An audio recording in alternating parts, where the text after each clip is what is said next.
You're listening to the N2K Space Network.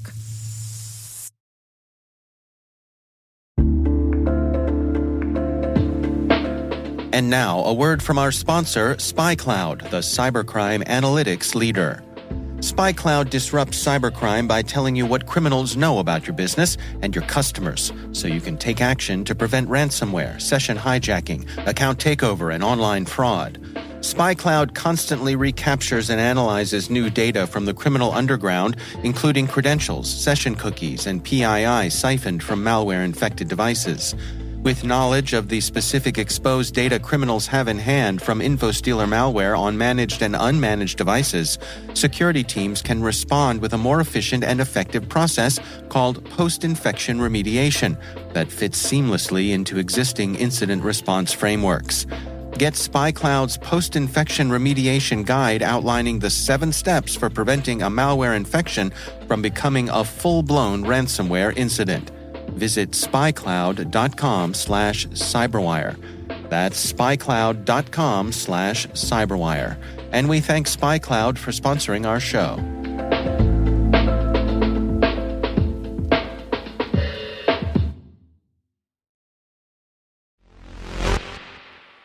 Anytime an astronaut gets out of a vehicle while in space, it's called a spacewalk or an EVA. The first person to go on a spacewalk was Russian cosmonaut Alexei Leonov in 1965. It was 10 minutes long, a quick dip into the unknown, so to speak. Spacewalks have become much longer since then. Have you ever questioned how an astronaut refuels when outside of the space station for hours at a time? T-minus 20 seconds to LOS speed rest. Go for deploy. Today is August the 18th, 2023. I'm Alice Carew. And I'm Brandon Karp. And this is T-minus.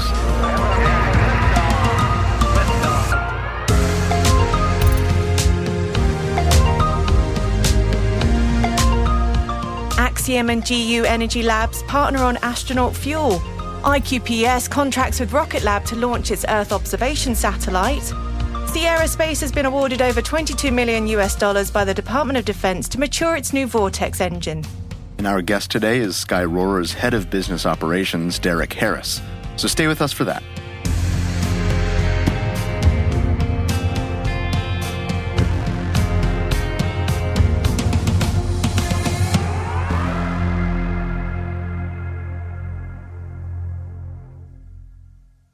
On to today's briefing. If you've ever watched an EVA, that's an extravehicular activity in case you were wondering, then you know that they are long. In fact, the longest EVA on record is from March 2001, when Expedition 2 astronauts James Voss and Susan Helms conducted a spacewalk during STS-102 that lasted 8 hours and 56 minutes. But has it ever occurred to you that people in those suits still have to function like the rest of us mere mortals on spaceship Earth? No, I can't say I've ever given it much thought either, but thankfully the folks at Axiom have. When in their EMUs, that's an extravehicular mobility unit, the astronauts have to refuel themselves. Axiom Space has partnered with GU Energy Labs to develop an advanced in-suit nutrition system. The ultimate goal? Astronauts will fuel up inside the AX EMU by consuming GU Energy gels, traditionally used in ultramarathons, long-distance triathlons, and other physical strenuous activities. I mean, it makes sense, as EVAs are as extreme as an extreme sport. GU says that their goal is to provide critical nutrients at a convenient, hands-free delivery format to help fuel astronauts as they push the limits of human space exploration. Hands-free? Definitely an interesting idea. Or a messy one. True. When Virgin Orbit went bankrupt earlier this year, they left a stream of companies wondering how they were going to get their vehicles into orbit. One company that seems to be doing very well out of Virgin Orbit's demise is Rocket Lab. They've just announced a new contract with Kyushu Pioneers of Space Incorporated, also known as iQPS, a Japan-based Earth imaging company. iQPS was originally manifested on Cosmic Girl, but will now launch on the Electron as early as next month. Rocket Lab will carry iQPS's QPS-SAR-5 satellite, named Tsukuyomi-1, into orbit on a dedicated Electron mission from New Zealand. The mission has been named The Moon God Awakens, in acknowledgement of Tsukuyomi, the Japanese god of the moon. And speaking of Japan, JAXA and NASA, with ESA participation, are working on a joint mission that will launch next week. The X-ray imaging and spectroscopy mission, known as XRISM, will study cosmic extremes, the universe's hottest regions, largest structures, and objects with the strongest gravity. The XRISM spacecraft features a sun sensor system on board designed by Redwire and will investigate the X-ray sky using high-resolution spectroscopy. XRISM is scheduled to launch from Japan's Tanegashima Space Center on August the 25th. Sierra Space has been awarded over $22 million in a contract with the Air Force Research Lab. The firm fixed-price contract is for the maturation of their advanced upper-stage engine, known as the VR-35K Alpha. The company successfully completed a hot-fire test campaign of this new VORTEX engine this spring, marking a significant maturation milestone for the upper-stage engine that Sierra Space is developing in conjunction with the AFRL. The U.S. Department of Defense says this contract provides for, quote, leveraging the test data from the first Phase 3 Small Business Innovation Research Component and integrated breadboard engine test to develop flight-weight engine component designs. The sole source acquisition contract was awarded by the Air Force Test Center at Edwards Air Force Base in California. Elon Musk is becoming a bit of a hero in times of crisis. First, he sent Starlink terminals to support Ukrainians in their conflict with Russia. Now he's sent them to Hawaii's emergency management response teams to help with the aftermath of fires in Maui. More than 650 kits have been distributed to over 40 organizations on the island to support recovery efforts. SpaceX's Starlink is aiming to facilitate internet access in even the most remote locations to aid with emergency response needs. And speaking of Mr. Musk, we've included a link to a Wall Street Journal piece about the SpaceX CEO and the company's financial standings in our show notes. You can find them at space.n2k.com. The Space Development Agency has recently made awards totaling $1.6 million to SpaceX, Kuiper Government Solutions, and Alaria Technologies to conduct a study for a potential low Earth orbit backhaul capability. The 90-day project will examine connecting commercial or other existing LEO systems to the Proliferated Warfare Space Architecture, known as PWSA, to provide further resiliency by quickly moving broadband data between edge and main networks worldwide, and give the PWSA transport layer the greater ability to transmit and receive general high-bandwidth data across its systems. These awards were made under the Space Development Agency's System, Technologies, and Emerging Capabilities broad agency announcement, based on a special notice posted in late May. Brandon, what's a true anomaly? It's a space startup, of course. Oh, of course. They're based in Colorado and have unveiled their 35,000 square foot manufacturing facility for military satellites and software. They're calling it GravityWorks, and it will host the production of the company's Jackal spacecraft. True Anomaly says that the new facility will allow them to be able to produce a mission-ready satellite every 5 days. Whew. Ars Technica reported this week that NASA faces an alarming infrastructure challenge. 83% of its facilities exceed their design life, with an annual maintenance funding gap between $259 million to over $600 million US. While immediate risks and destruction from natural weather events garner the most attention, Eric Weiser, head of facilities at NASA, highlighted the agency's, quote, increasing state of decline in its infrastructure. Deferred maintenance poses risk to mission success, with the majority of buildings rated marginal to poor. This infrastructure problem parallels concerns about an aging workforce, with 25% of NASA's employees nearing retirement. NASA's future depends on addressing both personnel and facility resources.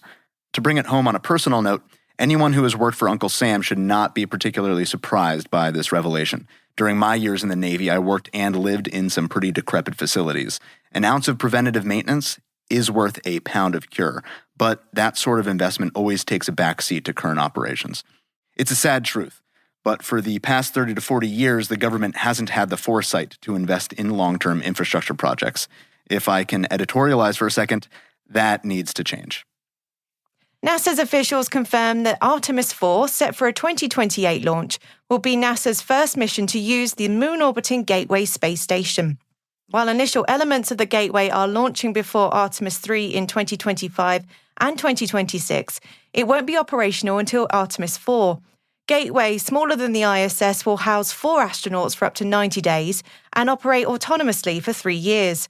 Essential for lunar research as well as Mars exploration, it will study radiation risks crucial for long-term Moon and Mars missions. The European Space Agency and Japan will contribute modules and in return receive flight opportunities for their astronauts. On August 16th, key military leaders from the UK, US, Australia, and Canada met at US Space Command headquarters in Colorado. For those keeping count, that is 4 of the Five Eyes, no word yet on where New Zealand was. Their focus, bolstering collaborative efforts to deter space domain aggression. Though we don't have a full readout yet from their meetings, this sort of international partnership emphasizes the importance of united military space power to defend global interests against emerging threats both in space and on the ground. And of course, we will continue to watch this closely and report on any notable updates. And we've been watching Russia's Luna 25 spacecraft all this week, and the vehicle has sent back its first image of the lunar surface, showcasing the southern polar crater Zeeman. This crater intrigues researchers due to its unique features. Luna 25's main mission, soft landing technology potentially at the Moon's south pole, and explore lunar resources, structure, and effects of cosmic rays. The craft also can produce time-lapse films and respond to imaging commands from Earth. We're all desperately waiting for its landing attempt on Monday.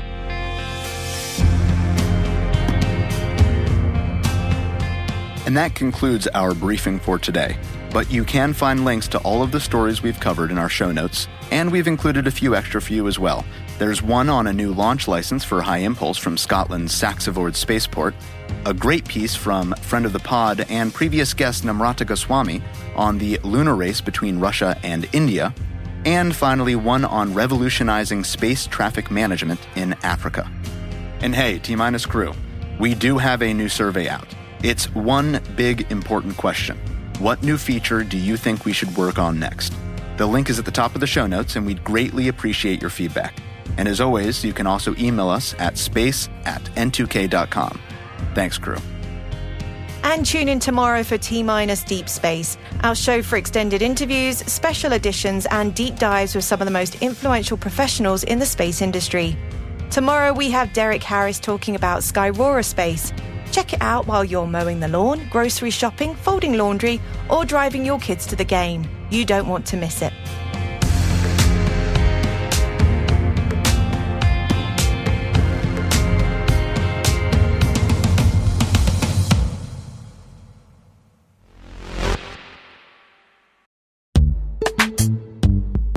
This episode is brought to you by Palo Alto Networks, the leader in cybersecurity. As AI-driven attacks increase, organizations can't afford to have network security that's stuck in the past. Discover how Palo Alto Networks can help you predict what's coming and proactively secure against it with a zero-trust, AI-powered network security platform built to secure whatever, whenever, wherever. To learn more, visit paloaltonetworks.com/network security platform.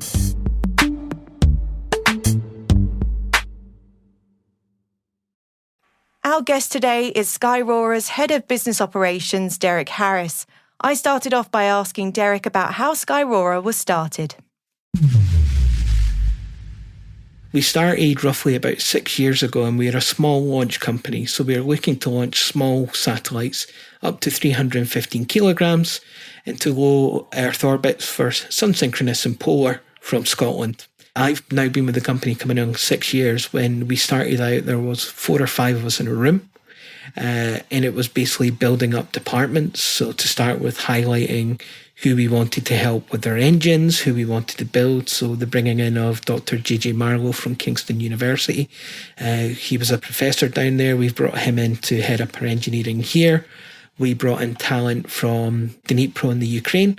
They were, for those who may not know, Dnipro is the rocket city and has such a huge pedigree when it comes to anything space, especially engines and tanks, and actually ran most of the Soviet missions. So 6 years ago, from 4 people in a room. The first 2 years really was hard marketing and hiring. So marketing the company to get the name out there, hiring to get the right people in. So as I said, Dr. J.J. Marlowe being key there, who bringing up. Then from there, we've opened up the largest engine test site in the UK, which tests our 70 kilonewton engines, which is based just outside of Edinburgh.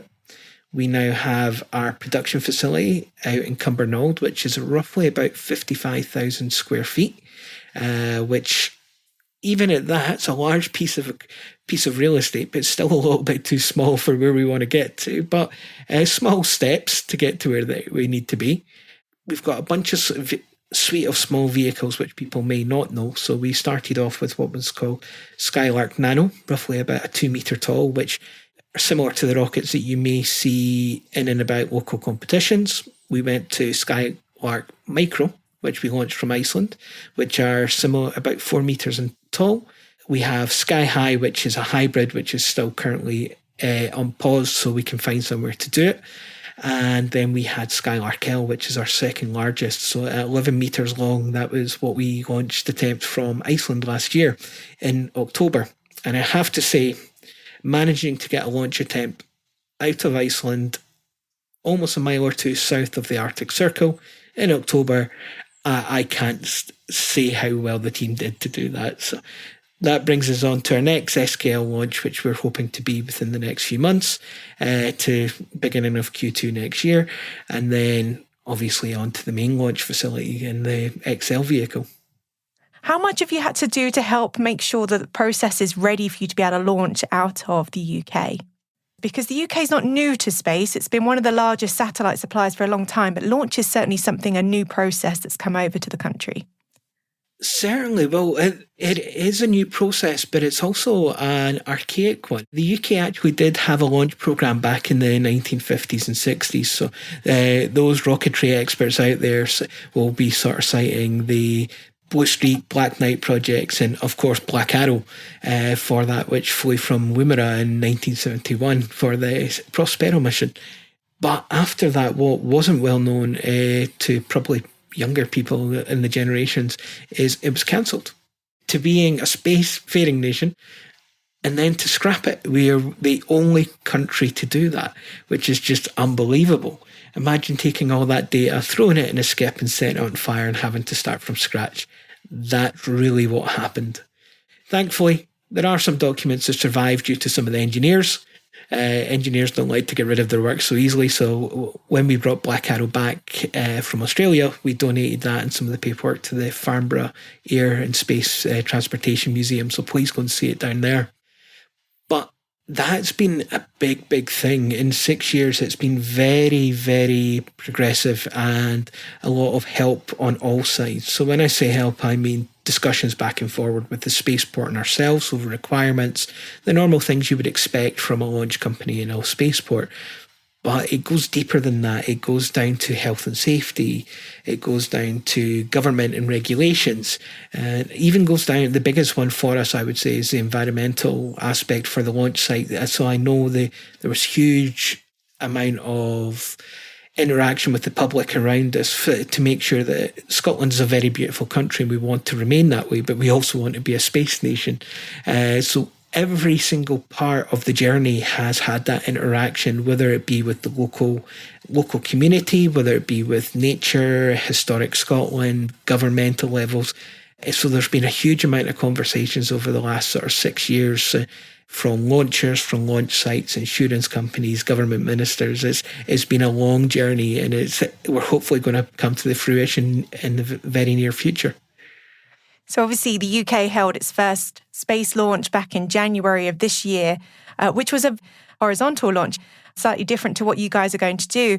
Is the policy already in place for you to be able to do a vertical launch from Scotland, or is that still being written as you guys develop your rocket? Very much. It's in place, and the licensing requirements are in place as well. So both spaceports and ourselves are going through those. I think the only thing that slowed that down, to be honest, was with COVID, because a lot of the staff had to be reallocated to help deal with that. But now that they're back, our case manager and the team down at the Civil Aviation Authority have been wonderful. it's that collaboration that I was speaking about earlier, talking back and forward. We know horizontal is different from vertical launch, and there will be some different challenges from what they've had to sort of do for passing that license. So having those open channels of communications has been great to do so, but we believe we're not far away from having that license. The spaceports are in the same boat in that regard, which means really the tech is almost there and almost built and ready to go. So it's as I said, it's nearly coming to fruition for the whole sector. For those people that aren't used to hearing about Scotland being a launch place, what is the advantage of being able to launch from Scotland? Well, I think the first one you go with would be the geographical for sun-synchronous and polar orbits. It's much easier to gain these orbits going from Shetland. For those who may not know where Shetland is Scotland, if you look at the top of the map of Scotland, there's normally a box that gets added there, and this is a bit of an annoyance to them, if I'm honest, because it kind of looks like they're nowhere near us. But it's roughly about an hour or so away from the mainland by flight. And if you go north, you pass Iceland, Greenland, and there's not a lot of land up there. So it's a perfect way to get into those inclinations. So we've got the geography for that. But I think what's also opening it up a lot is we hear this message that Glasgow makes the second most amount of satellites outside of the US at the moment. Those small satellites, it comes down to a sort of regulatory purpose. Imagine being able to build, launch, ensure everything all in the same jurisdiction and not have to worry about different ITAR or different regulations. Scotland's really trying to do it slightly differently. You're seeing a difference with the environmental approach, trying to be responsible. I like to use that term rather than friendly, because until we can get like zero carbon in any launch, it's always going to be as friendly as we can make it. But there is just a different attitude in Scotland, really, and the UK seem to be pushing that and leading that and sort of taking it from a grip and thinking, well, it's not building a new industry, but it's taking a new look from a different sort of fresh pair of eyes. And I think this is really what's attracted a lot of people to do it from Scotland.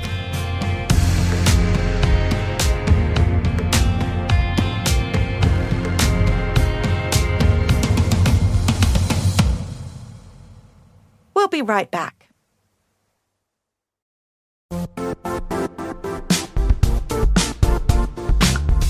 Now, a word from our sponsor, the Johns Hopkins University Information Security Institute, currently seeking qualified applicants for its innovative Master of Science in Security Informatics degree program.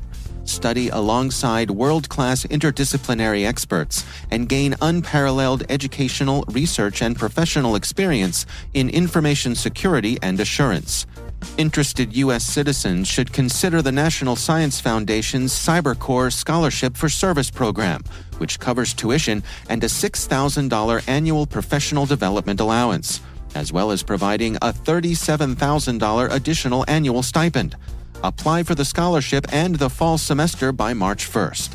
Learn more at cs.jhu.edu/MSSI.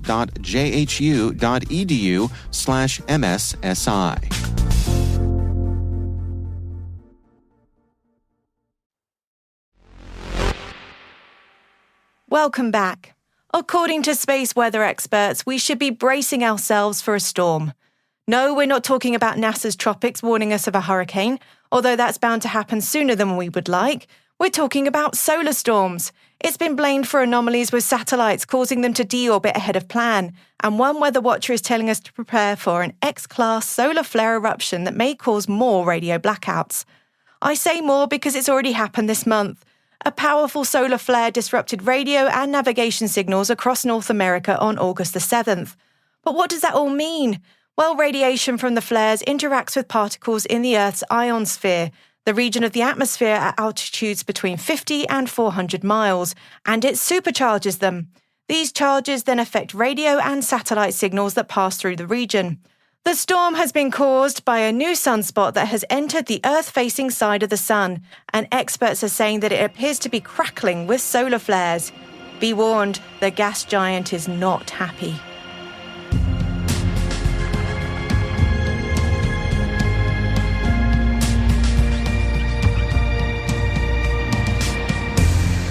That's it for T- for August 18th, 2023. For additional resources from today's report, check out our show notes at space.n2k.com. We'd love to know what you think of this podcast. You can email us at space@n2k.com or submit the survey in the show notes. Your feedback ensures we deliver the information that keeps you a step ahead in a rapidly changing space industry.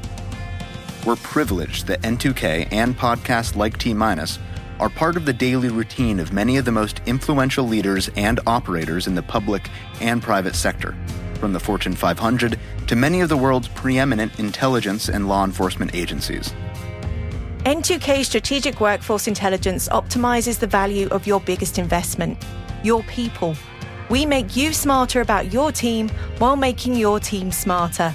Learn more at n2k.com. This episode was mixed by Elliot Peltzman and Trey Hester, with original music and sound design by Elliot Peltzman. Thank you to our executive producer, Brandon Karff, who joined me on this episode. Our Chief Intelligence Officer is Eric Tillman, and I'm Alice Carruth. Thanks for listening.